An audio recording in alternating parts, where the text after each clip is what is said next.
بسم اللہ الرحمن الرحیم۔ السلام علیکم ورحمۃ اللہ وبرکاتہ۔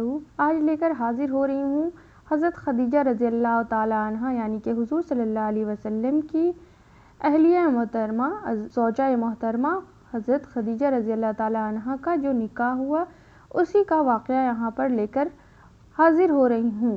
حضور صلی اللہ تعالیٰ علیہ وسلم سے جو ان کا نکاح ہوا اور یہ کس طرح سے ممکن ہوا، اس پر پوری تفصیلات یہاں پر پیش کروں گی۔ اس سے پہلے آپ لوگوں سے ریکویسٹ ہے کہ ویڈیو کو لائک کریں اور چینل پر نئے ہیں تو ضرور سبسکرائب کریں۔ بی بی خدیجہ رضی اللہ تعالیٰ عنہ عرب کے بہت معزز خاندان مالدار خاتون تھیں۔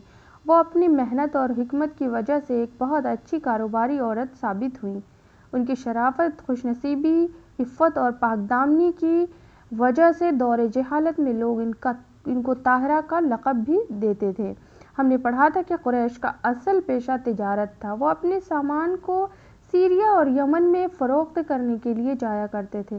جب بھی کوئی تجارتی قافلہ لے کر نکلنے کا ارادہ ہوتا تو بی بی خدیجہ رضی اللہ تعالیٰ عنہ اپنا مال بھی اس کو بطور تجارت روانہ کر دیا کرتی تھیں، یعنی کہ کسی شخص کو اپنے مال کا مالک بنا دیتی اور وہ شخص ان کی طرف سے اس مال کو بیچتا۔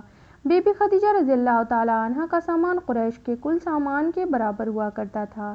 دوسری طرف نبی کریم صلی اللہ علیہ وسلم قریش میں دو القاب سے مشہور تھے، ایک صادق اور دوسرا امین۔ صادق کا مطلب سچا ہونا اور امین کا مطلب امانت دار ہونا۔ آپ صلی اللہ تعالیٰ علیہ وسلم کی پوجا نہیں کرتے تھے، اس کو بتوں کی پوجا کرنا وہ شرک سمجھتے تھے، گناہ سمجھتے تھے۔ اس کے باوجود مشرکین مکہ آپ صلی اللہ علیہ وسلم پر اعتماد کرتے تھے اور آپ کو سچا مانتے تھے۔ اگر آپ صلی اللہ علیہ وسلم کسی کے لیے گواہی دیتے تو آپ صلی اللہ علیہ وسلم کی گواہی بالکل سچی مانی جاتی۔ اس وقت آپ صلی اللہ علیہ وسلم کی عمر 25 سال تھی اور آپ کی امانت اور دیانت کا چرچا ہر جگہ تھا۔ بی بی خدیجہ رضی اللہ تعالیٰ عنہ نے لوگوں سے سن رکھا تھا کہ آپ صلی اللہ علیہ وسلم صادق اور امین ہونے کے ساتھ ساتھ بہت اچھے تاجر بھی ہیں، لہٰذا بی بی خدیجہ رضی اللہ تعالیٰ عنہ نے ایک غلام جس کا نام میسرہ تھا، اس کے ذریعے نبی کریم صلی اللہ علیہ وسلم کی طرف تجارت کا پیغام بھجوایا اور کہلوایا کہ میں اس کا اچھا معاوضہ دوں گی۔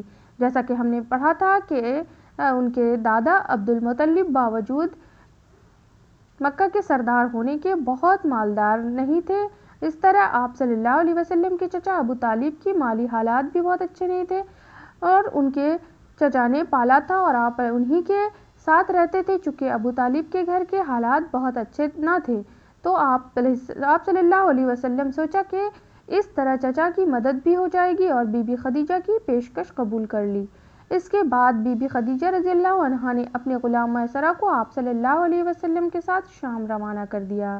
بصرہ پہنچے تو سب لوگ ایک سایہ دار درخت کے نیچے بیٹھ گئے۔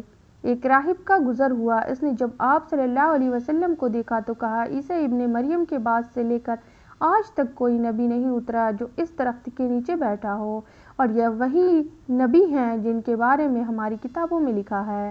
میسرہ نے بات سنی مگر دھیان نہیں دیا اور وہ لوگ خرید و فروخت میں مشغول ہو گئے۔ اسی اثنا میں جب خرید و فروخت کا معاملہ چل رہا تھا تو بازار سے ایک شخص آیا اور آپ صلی اللہ علیہ وسلم کے ساتھ جھگڑا کرنے لگ گیا اور کہا کہ تم لات اور عزیٰ کے قسم کھاؤ۔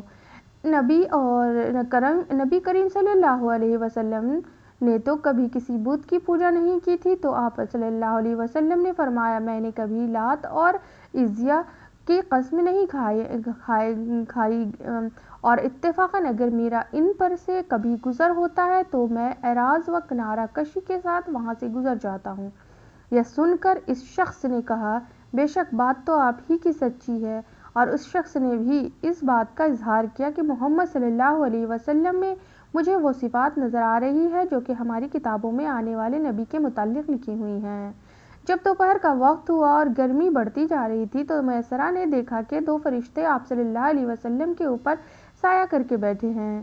یہ سارا واقعہ شام سے واپس آتے ہوئے پیش آیا۔ جب مکہ واپس پہنچے تو میسرہ نے جو تمام چیزیں دیکھی تھی وہ بی بی خدیجہ کو بیان کر دیں۔ ابو اسحاق کی روایت میں آتا ہے کہ جب حضرت خدیجہ رضی اللہ تعالیٰ عنہ کے تمام حالات سفر کا علم ہو گیا، یعنی راہب کا واقعہ فرشتوں کا آپ پر سایہ کرنا وغیرہ وغیرہ، تو ان کے دل میں آپ صلی اللہ علیہ وسلم سے نکاح کی خواہش پیدا ہو گئی۔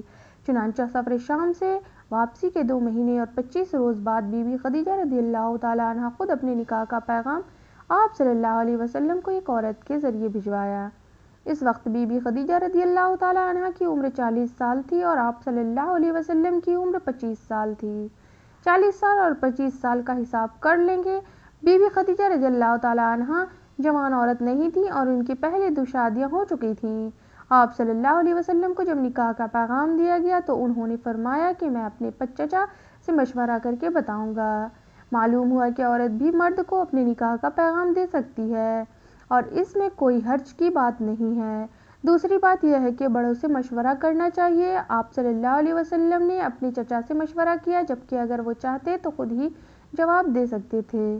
آپ صلی اللہ علیہ وسلم کو چچا ابو طالب نے رشتہ قبول کر لیا۔ تاریخ میں آتا ہے کہ ابو طالب حضرت حمزہ رضی اللہ تعالیٰ عنہ اور دیگر خاندان کی معیت میں بھی بی بی خدیجہ کا نکاح ہوا اور نکاح ابو طالب نے ہی پڑھایا۔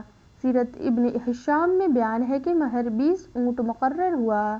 ایک اور روایت میں آتا ہے کہ مہر کی مقدار 12.5 اوقیہ تھی۔ اس زمانے میں ایک اوقیہ 40 درہم کا ہوتا تھا، تو کل مہر 500 درہم بنا۔